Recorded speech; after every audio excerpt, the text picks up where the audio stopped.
On va poursuivre exactement sur le ton, le thème proposé par Jérémie pour introduire ce culte, par sa parole, par la parole de Dieu.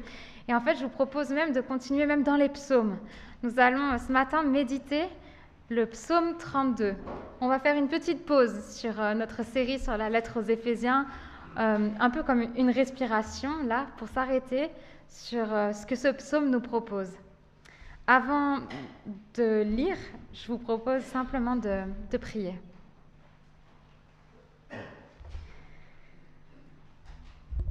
Seigneur, merci. Oui, merci pour ta présence au milieu de nous. Merci, Père, de nous avoir rassemblés en ce lieu. Nous sommes heureux de pouvoir être là avec nos frères et sœurs pour te chanter, pour te célébrer. Nous sommes heureux d'être là pour toi. Seigneur, nous avons soif de toi ce matin, soif d'un mot de toi, d'une parole de toi, pour raviver notre âme. Alors souffle, Saint-Esprit, souffle sur nous ce matin. Réveille notre âme pour que nous puissions être sensibles à toi, sensibles à ce que tu fais, pour que nous puissions te laisser nous transformer à ton image. Amen. Psaume 32. Méditation de David. Heureux l'homme dont la faute est effacée et le péché pardonné. Heureux l'homme au compte de qui l'Éternel ne porte pas le péché et qui est exempt de duplicité. Tant que je taisais ma faute, je m'épuisais à gémir, sans cesse, à longueur de jour. Sur moi, le jour et la nuit, ta main s'appesantissait.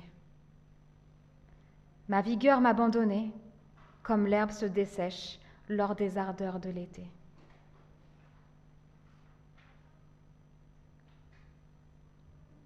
Je t'ai avoué ma faute. Je n'ai plus caché mes torts. J'ai dit, je reconnaîtrai devant l'Éternel les péchés que j'ai commis. Alors, tu m'as déchargé du poids de ma faute.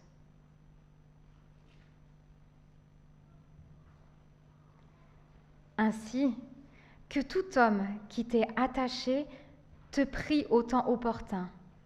Si les grandes eaux déferlent, leurs flots ne l'atteignent pas. Tu es un abri pour moi, tu me gardes du danger. Autour de moi retentissent les chants de la délivrance. Tu as dit, je t'instruirai, je t'indiquerai le chemin que tu devras emprunter. Je serai ton conseiller, mes yeux veilleront sur toi. Ne soyez donc pas stupides, comme un cheval, un mulet dépourvu d'intelligence, dont il faut dompter la fougue par la bride et par le mors. Sans quoi, ils ne viendront pas vers toi. Ils sont nombreux, les tourments qui attendent les méchants, mais les hommes qui ont mis leur confiance en l'Éternel sont comblés par son amour. Juste, réjouissez-vous, mettez votre joie en l'Éternel et poussez des cris de joie, vous qui êtes droits de cœur. Amen.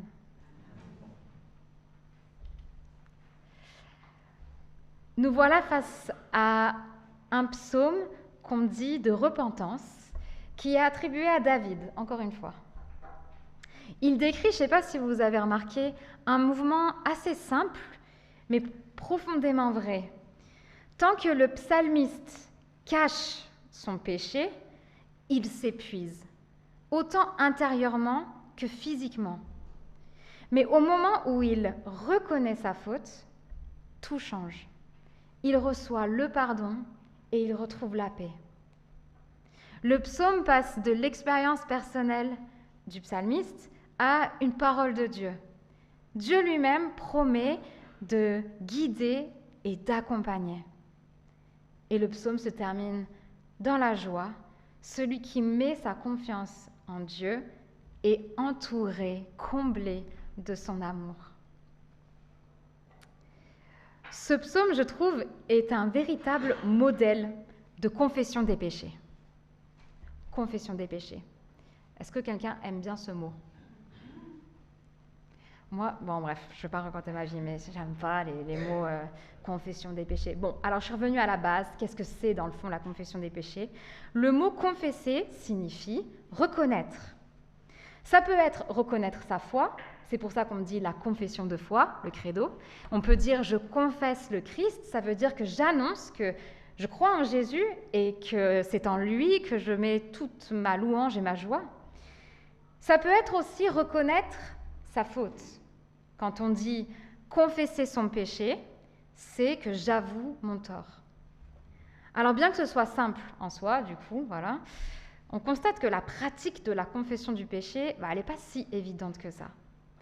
Elle fait partie de la liturgie du culte. Souvent, on l'a vu là en première partie, et très régulièrement pendant la scène. C'est comme un rappel important chaque dimanche. Mais dans la pratique individuelle, ça ne va pas toujours de soi. Et dans la pratique communautaire, au sens de les uns avec les autres, on ne sait pas toujours très bien comment la vivre sans devenir catholique.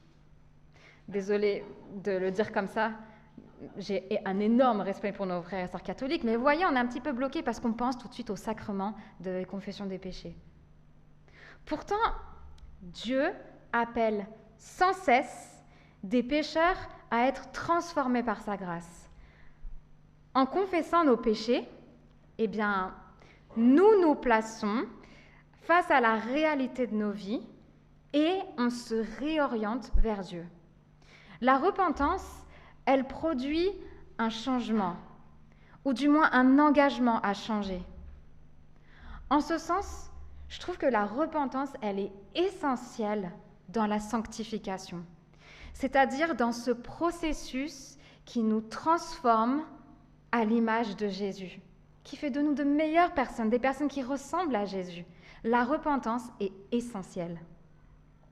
Grâce à ce psaume, je perçois 3 étapes précieuses pour vivre la repentance. D'abord, la prise de conscience du péché. Ensuite, l'aveu du péché. Et enfin, l'accueil du pardon.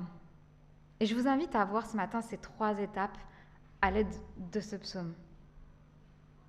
Peut-être que si la pratique de la confession du péché n'est pas si évidente, c'est d'abord parce qu'on ne sait pas toujours très bien quand est-ce qu'on a péché. On peut avoir du mal à prendre conscience du péché. Des fois, c'est évident. Des fois, on dirait que je n'ai pas péché aujourd'hui. C'est la première étape, prendre conscience du péché. Le péché, qu'est-ce que c'est? Bon, revenons peut-être. En fait, regardons au psaume. À la lumière de ce psaume, on pourrait décrire le péché comme quelque chose qui va casser l'harmonie avec Dieu. Vous savez, on est connecté à Dieu, connecté au divin, et le péché, c'est quelque chose qui va venir casser cette harmonie, cette connexion, on est aligné. Je trouve d'ailleurs que finalement, la drôle image du mulet là dans le psaume, elle est assez parlante finalement. Marcher avec Dieu signifie le suivre. Pécher, ce serait lui désobéir et ainsi se retrouver comme cet animal qui n'écoute pas et change de voie par rapport à ce que le maître lui avait dit de faire. Alors, le mort tire, le freine, le bride. C'est un peu douloureux, quoi. C'est exactement cette douleur-là, c'est exactement l'expérience vécue par le psalmiste. On le voit dans les versets 3 et 4. On ne sait pas précisément quelle est la faute du psalmiste. On ne sait pas qu'est-ce qu'il a fait. Par contre, on a là le portrait de quelqu'un qui a péché et qui résiste à la confession de son péché, qui s'obstine quelque part dans sa mauvaise route. On a là les conséquences de quelqu'un qui résiste, on a là les effets d'en ne pas prendre conscience de son péché. Quels sont ces effets? On voit déjà la dureté de cœur. Le psalmiste, il se plaint, il gémit à longueur de jour. On voit aussi un autre effet, qu'il souffre dans son corps. Il peut y avoir des manifestations physiques au fait de résister à la confession du péché. Et on voit aussi, dans l'exemple du psalmiste, une forme d'aveuglement.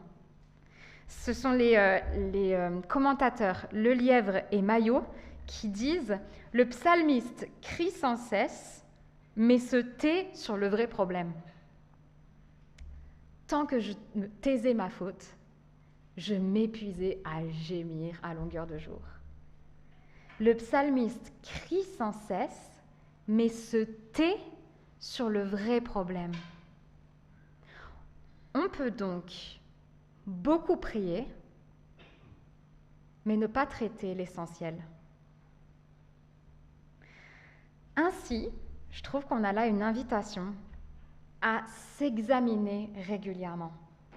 Vous savez, de la même manière qu'il est sage d'aller voir régulièrement le médecin, d'aller une fois par an chez le dentiste, il paraît, je pense qu'il est sain aussi d'examiner régulièrement notre âme et ses perturbations, pour en discerner les actes et les pensées qui vont contre Dieu, qui ne lui plaisent pas, qui cassent cette harmonie. Cet examen personnel, il peut se vivre très simplement, je veux dire personnellement, individuellement. Pourquoi pas par une relecture de la journée, à la fin, le soir, de relire la journée, de demander au Seigneur « Sonde-moi et montre-moi où j'ai péché ». Ça peut se vivre aussi dans le cadre d'un accompagnement spirituel, par exemple avec un pasteur, mais aussi, pourquoi pas, avec une personne formée dans ce domaine.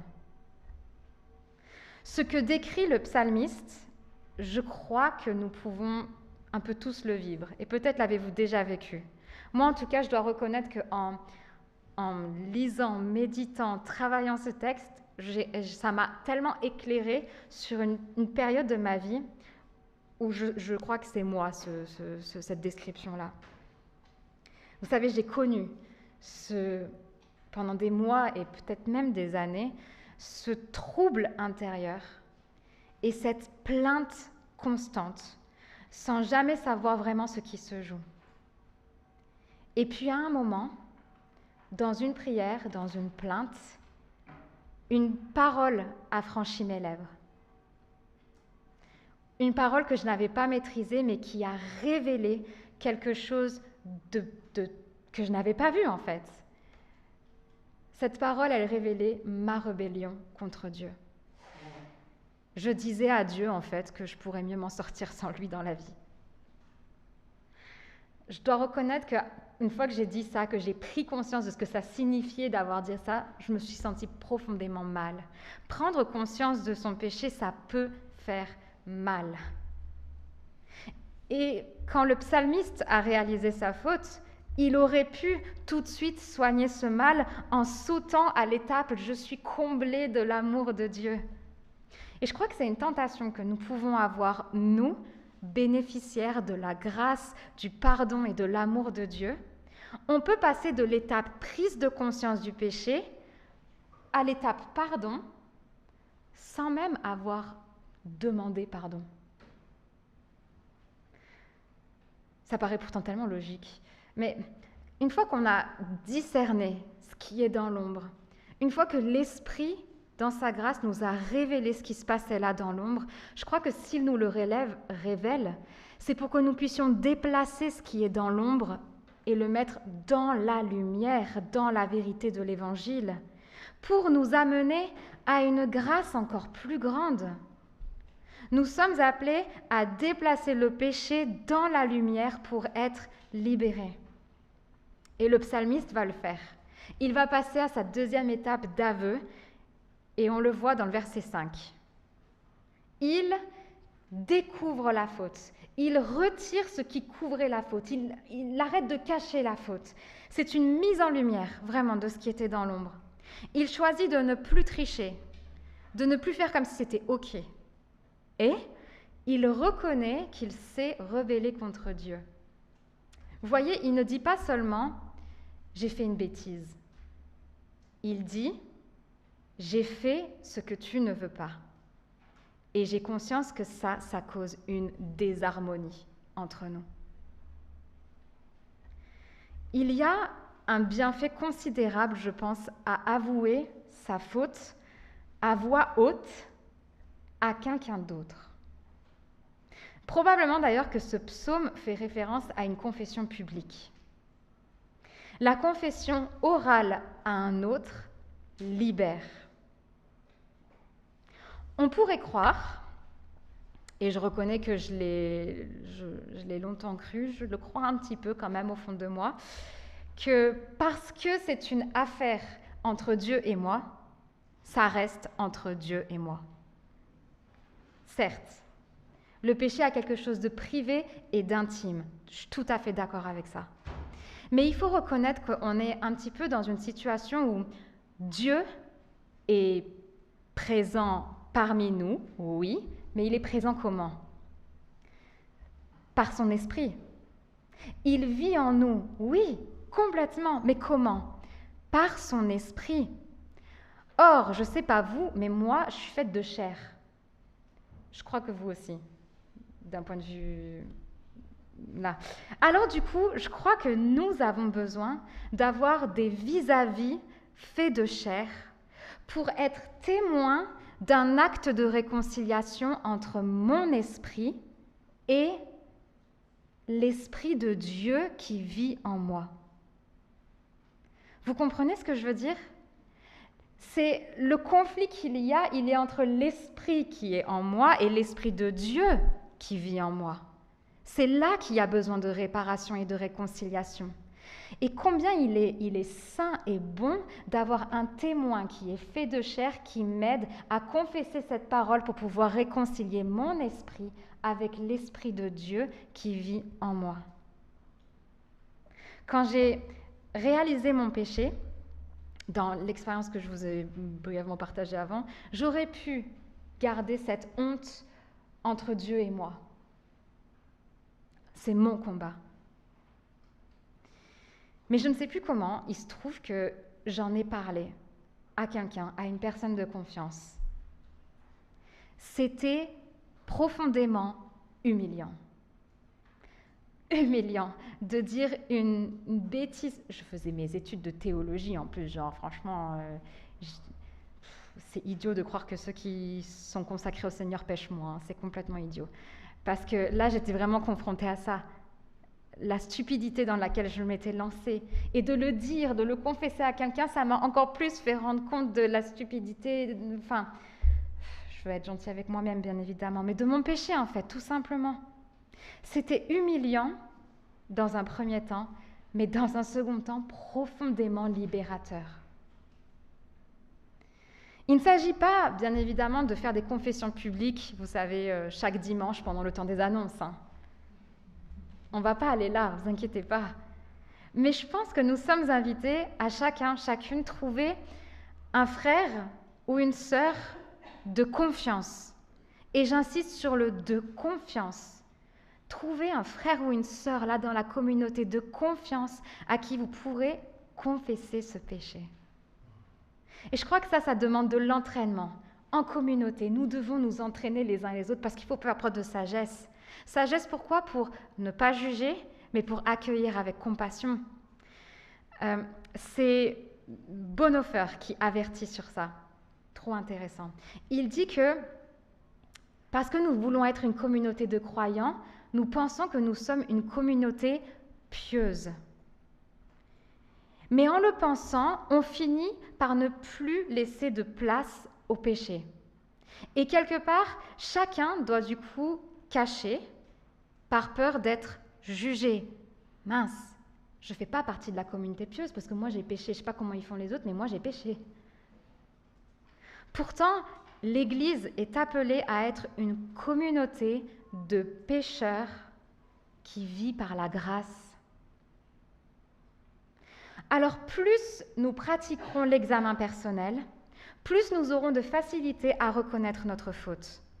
Ainsi, plus nous nous saurons pécheurs vivant par la grâce. Et donc, plus nous serons aptes à écouter la confession d'un frère ou d'une sœur sans le juger, mais avec une profonde compassion. Je sais ce que tu traverses. Je le sais parce que moi-même, dans mon examen personnel, je chemine exactement comme toi. Alors nous pourrons vivre la recommandation de Jacques. Jacques 5, verset 16 dit « Confessez donc vos péchés les uns aux autres et priez les uns pour les autres, afin que vous soyez guéris. » La prière fervente du juste a une grande efficacité. Quelle belle promesse, non?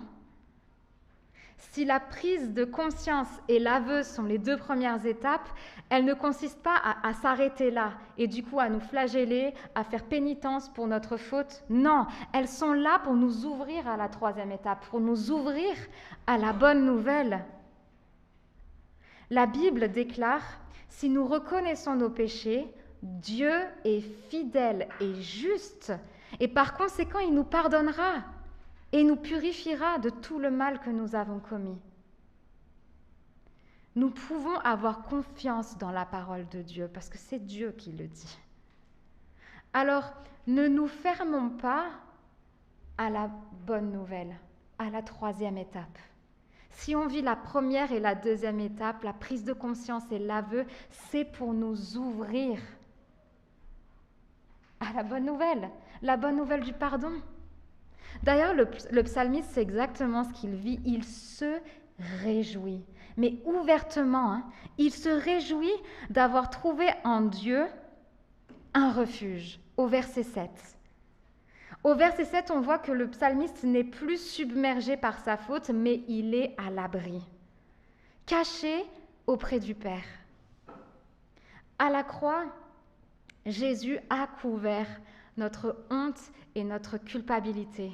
Il a effacé notre dette. Quelle joie de trouver en lui l'assurance de notre pardon. Le psalmiste se réjouit d'avoir trouvé en Dieu un guide, au verset 8 et 9. Nous ne sommes plus seuls à nous battre contre le péché, mais nous trouvons en Dieu et en son esprit un soutien, un conseiller. Et je suis vraiment touchée par l'expression « mes yeux veilleront sur toi ».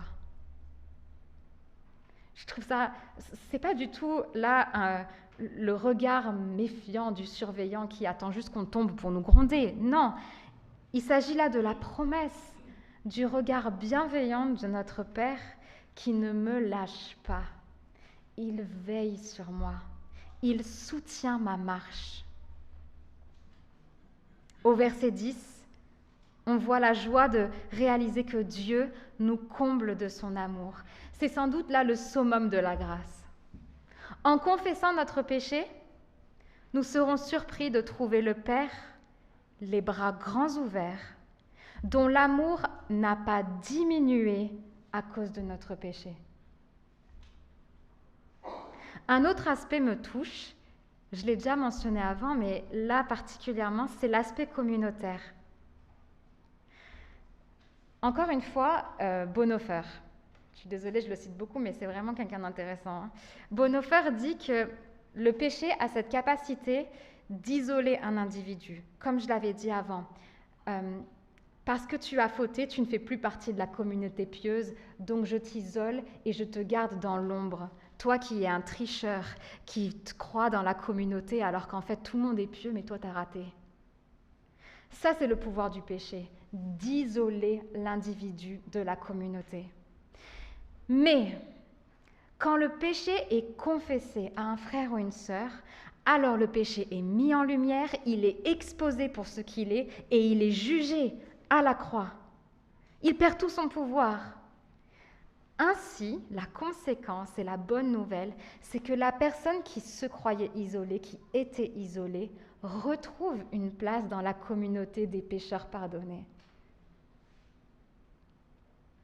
Et je crois que c'est ça que veut dire le psalmiste quand il dit « Je suis entouré des cris de délivrance ». Quand nous revenons dans la communauté, nous sommes entourés de tous ceux qui ont fait l'expérience du pardon et du salut. C'est exactement ce que nous vivons chaque dimanche quand nous chantons.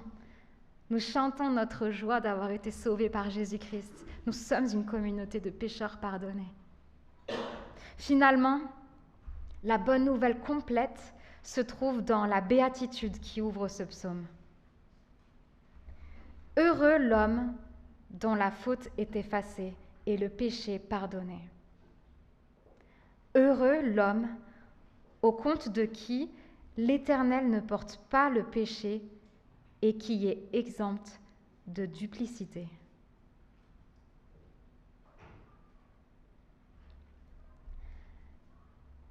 J'aimerais nous inviter maintenant à vivre tout ce que je viens de raconter et tout ce à quoi le psaume nous invite. Vivons ensemble cette repentance, maintenant, en communauté. J'aimerais vous inviter à prendre un temps, maintenant, d'examen personnel. On va avoir un interlude musical, suite auquel je vais laisser encore un temps de silence. Et pendant ce temps-là, tout ce temps-là, une prière va être affichée, une prière écrite par un pasteur. Et j'aimerais vous inviter à saisir ce temps, la musique, le silence, la prière, pour laisser le Seigneur sonder vos cœurs.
je vous invite, si vous le souhaitez, à dire cette prière ensemble, comme un acte de confession communautaire. Si vous le souhaitez, vous pouvez vous lever et nous allons ensemble prier d'une seule voix.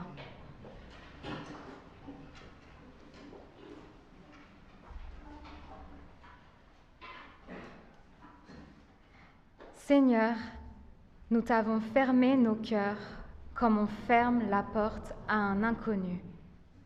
Nous avons fait la sourde oreille aux appels entendus. Nous avons refusé de partager notre repas.